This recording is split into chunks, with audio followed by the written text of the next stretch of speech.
Can you remember a time in your life yourself where you made a big distinction about something? Where a light bulb came on for you in some way? Where there was a turning point in your life? Who can remember a time like that? A big time that turned around everything for you? If you were with me in the July of the year 2000, you'd been sat up in the viewing gallery of court number 4 at the Old Bailey in London. You look down on the old wooden panels and the officious-looking people wearing capes and wigs,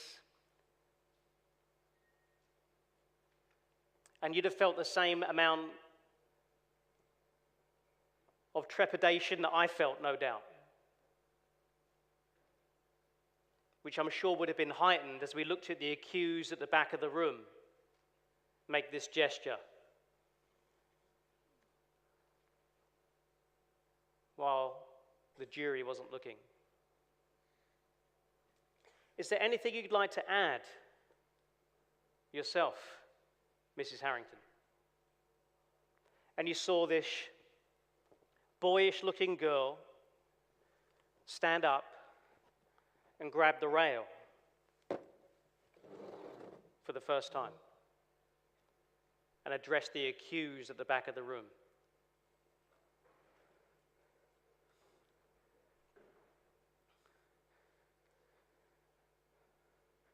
I'm going to say something to you now that I didn't have the courage to say before.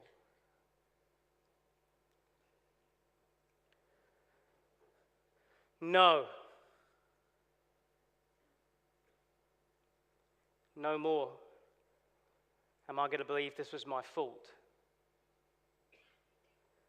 No more am I going to keep your secret. It doesn't matter what these 12 people say. I'm done. And there was a hushed silence in the room, maybe like there is now. Probably the defining moment, at least in that court case. Now, we won the case, actually. The person was convicted. But my wife broke down emotionally afterwards because she couldn't deal with the betrayal that her mum and her aunties and her brother all gave evidence for the defense on the other side.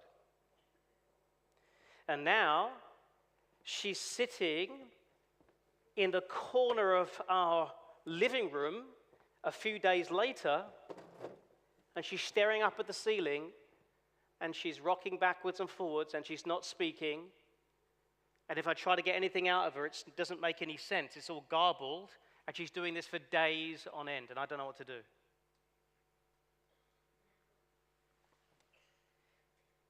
At this point in my life, I'd had a successful business. We pulled in more than £21 million. But all the money in the world didn't matter because I didn't know what to do with the money. So out of desperation, I checked her into the Priory Hospital, a mental institution. Didn't know what to do.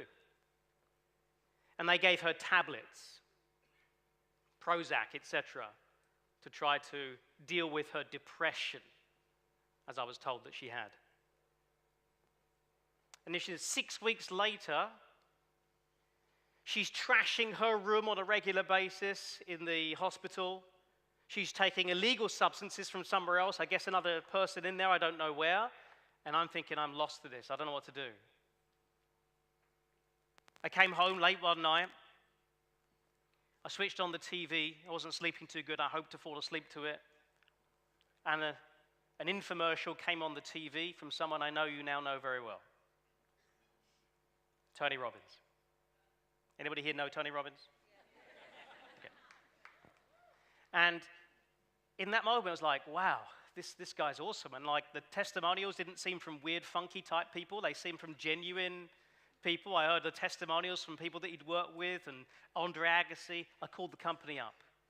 And I spoke to Marchionne Henderson. She still works for the company up until this day. And she convinced me to take myself and my wife all the way over to the States to go to the Mastery University series. And if you had done that as well, if you'd made that same commitment, you'd have flown over to the Orange County Convention Center in Florida a few months later to attend the UPW seminar. Anybody here ever attended the UPW seminar? Okay, a number of you. Brilliant. So you'll know what it's like. You come in, there's dancers on stage, right? Doing the dance, you know? And I walk in there thinking, oh no. Like, I'm not good at that stuff myself, and I'm thinking my wife's shut down, and I can see her kind of going through the motions, and like, oh no, this isn't going to work. Robbins comes on stage. He's brilliant, he's larger than life. 30 minutes in, he goes, I'm looking for somebody who's depressed. So I put up my wife's hand. Now picture the scene, 5,000 people in the room, screens on either side, screens halfway down. Cameras on the stage. We're sitting in the front rows right here. And as luck would have it, he chose her to work with one-on-one at the front of the room to do one of his interventions. So he said, okay, so you're depressed. Huh? Tell me about that. I'm thinking, Tony, this isn't a very good question. Because now she starts talking about it, what's going to happen? She's focusing on it. Guess what happens? She gets more depressed. Yes or no, guys? Yes. Now, I didn't know that it was a strategy he was using. I didn't know. Like, literally 10 minutes in, she's rocking backwards and forwards on the seat in the fetal position. She's starting to cry. She's becoming quite withdrawn inside. And remember, there's a camera on the stage trained on us right here, so the whole audience can see this whole thing developing. And I'm looking at this thing and thinking, great, Andy, you just magnified the problem. And that just as in the middle of her depression, rocking back and forwards, Tony says, let me ask you another question. Have you ever had an explosive orgasm?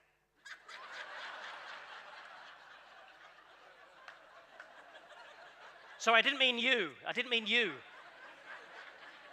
That's...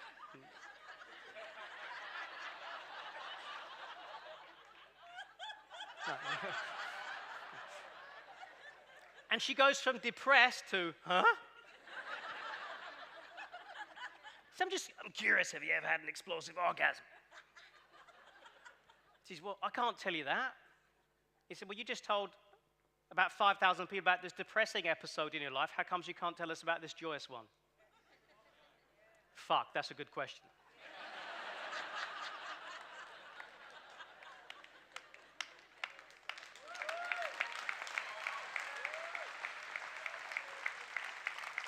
He said, so, can you do it now?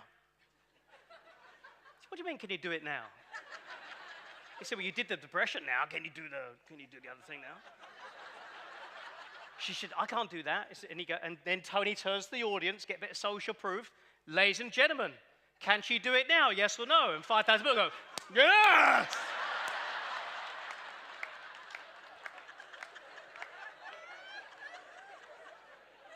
So with a bit of encouragement from 5,000 people, she gets into this Meg Ryan, Harry Met Sally scene. You know what I mean?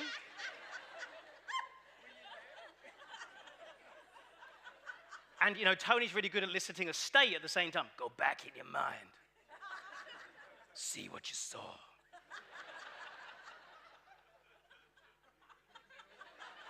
Feel the way you felt.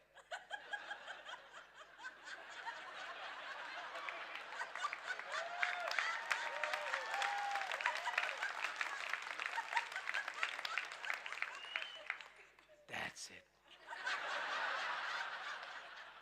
Very good.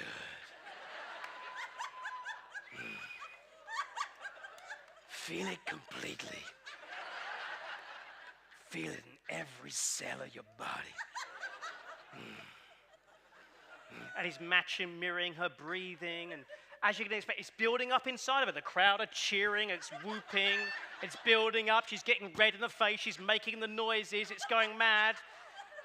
And you've got to remember, I'm in the shot.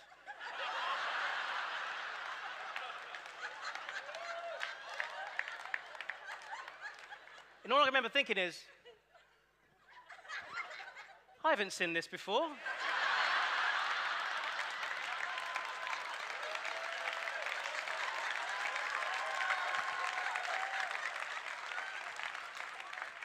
Anyway,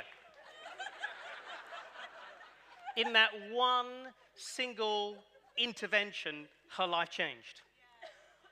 And she stopped being a victim, and she started turning her life around rather than have it being, determined by her past. And I remember thinking to myself at the time, wow, this is, just amazing. The feeling off the back of that was just huge. It was incredible. And I'm thinking, wow, but how come everybody else I know don't know about this? And a voice went off in my head and said, maybe that's why you're here.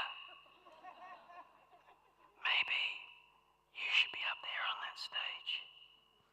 Ever been to a seminar and thought the same thing? Ever wonder what it looks like looking this way? Ever thought you got some knowledge and know-how you might be able to share with others? Yes or no, guys? Yes. I didn't have any. I didn't have anything I wanted to share, but I had a drive and a mission in my side of me. But at the same time, the other voice went off and said, who the bloody hell do you think you are? Who's got a voice like that? Scott was talking about it, right? Like, I wanted to be like Tony Robbins. I wanted to be like that guy. I want to be up there. I want to share the stage with that guy. I want to serve, thousands of people. But then the little me went, well, Andy, you can't be like him. Look at him. Look at you. His teeth are bigger than you.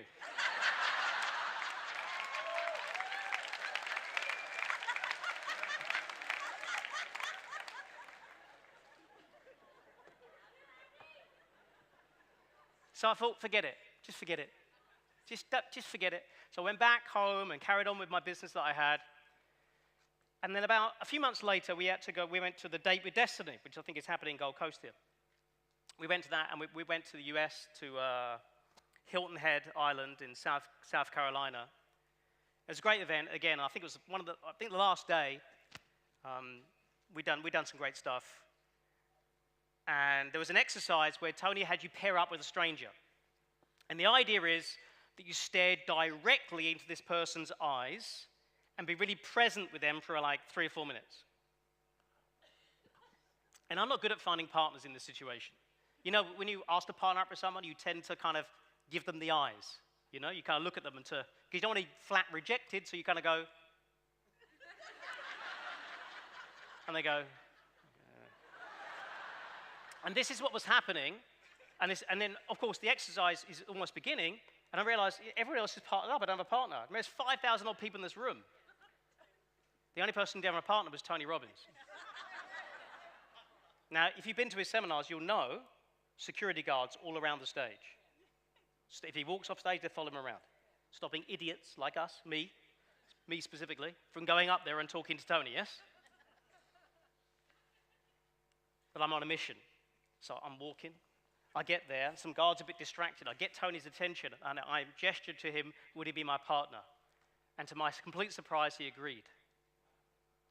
And I got to have 3 minutes with Tony Robbins that changed my life. Because in that moment, I was so grateful for what he'd done for me and my family. And I know he must have had tough times himself when he started out and throughout his business career, but he did it. Reached out across the North Atlantic Ocean to reach me, and I went all the way to the United States.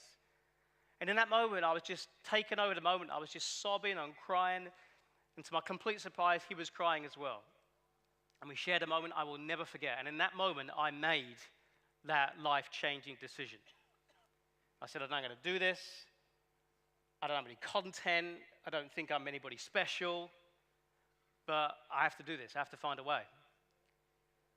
And it took me 10 years to complete my goal that I set on that day, which was to share the stage with Tony Robbins. And 10 years later, I walked out to the Excel Center in London to 9,000 people, having never been a speaker, having never been a coach, a mentor, anything like before, but just learned it all, stood on the stage alongside Tony Robbins in front of 9,000 people, And that was the completion of that mission for me.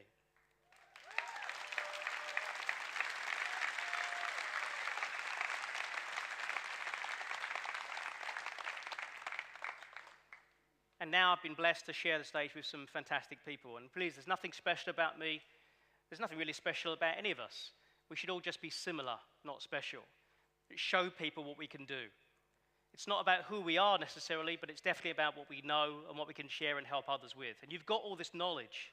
You've got all this know-how. And I'm here to tell you, if you don't share that knowledge and that know-how, it's going to die in you. That knowledge, that wisdom will die in you.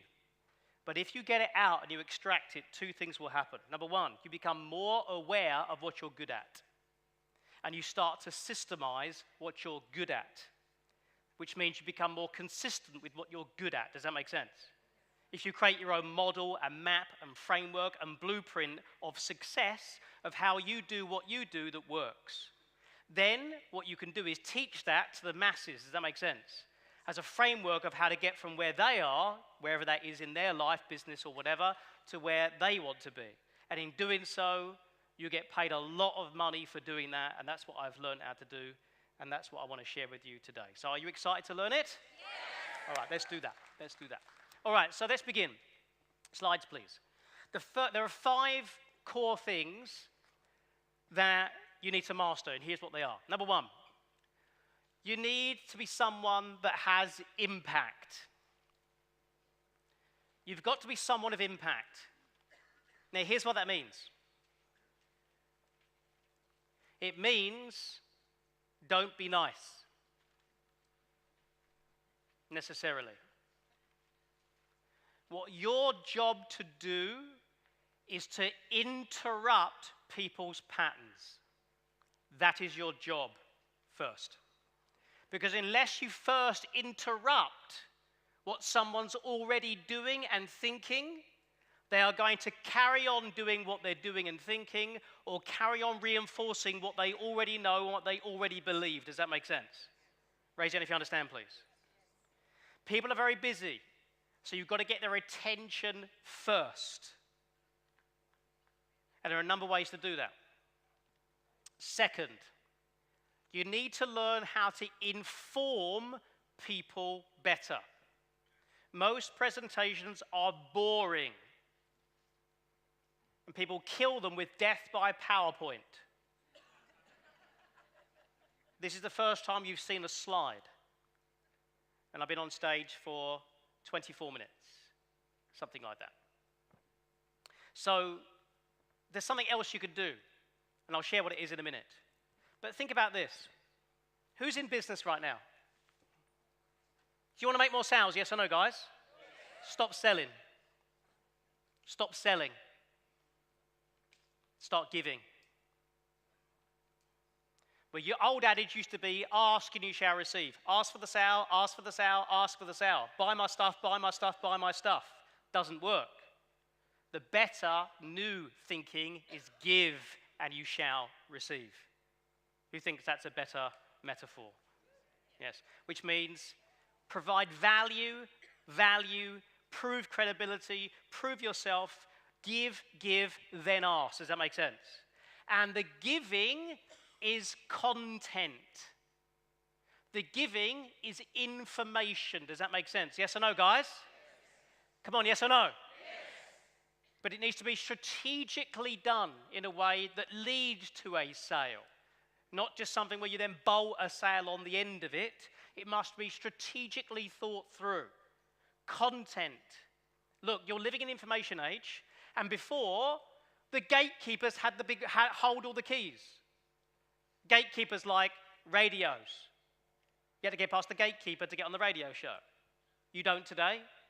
You have iTunes for an iPod. iTunes can get you out there with podcasts. Yes or no, guys? No gatekeeper. You needed television to say yes, to get your video, and you get out there. You don't, you have YouTube. You don't have the same gatekeepers today. Here's the question. Are you using your YouTube channel properly? Do you even have a YouTube channel yet? Or what are you doing? Because they've given you one. You should be adding value, creating positioning in the marketplace, visibility in the marketplace. Yes or no, guys? Because that's how you're seen as an expert, and guess what that means? That's how you're able to charge expert fees and get paid the big money. Positioning. If I say to you, running shoe, you say, that's positioning, ladies and gentlemen. They own a space in your brain. They actually own a neuro circuit in your brain. That when you have a problem, that means you need a solution called running shoe, that fires off. Does that make sense? Come on, yes or no? Yes. That circuit fires off. Here's the question. When somebody has a problem that you or your company can solve, is it you or your company that fires off? If not, you're doing it wrong. You're doing it wrong.